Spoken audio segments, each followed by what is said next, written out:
Nous sommes en avril 2023.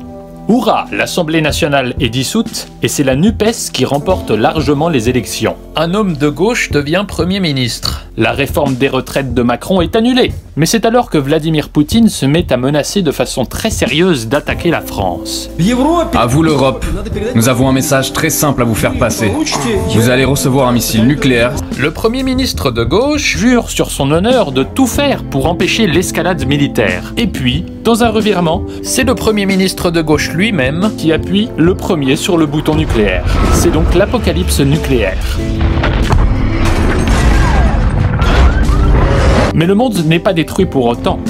Les gouvernements et les armées ont survécu et sortent de leurs bunkers. Le peu de civils qui ont survécu, excédés de ce que leurs dirigeants ont fait du monde, se révoltent. Cette révolte est matée très sévèrement par le Premier ministre de gauche. Vous trouvez ça absurde? C'est pourtant ce qui s'est passé en 14-19.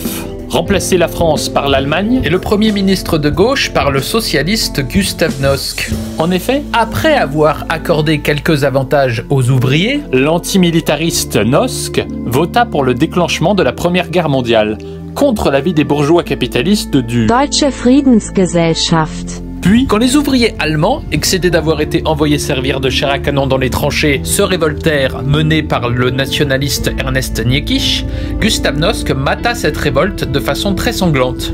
On commence par les meneurs et si nécessaire, on tire dans le tas. C'est ignoble, tu ne peux pas faire ça. Ne me dites pas ce que je dois faire. The end.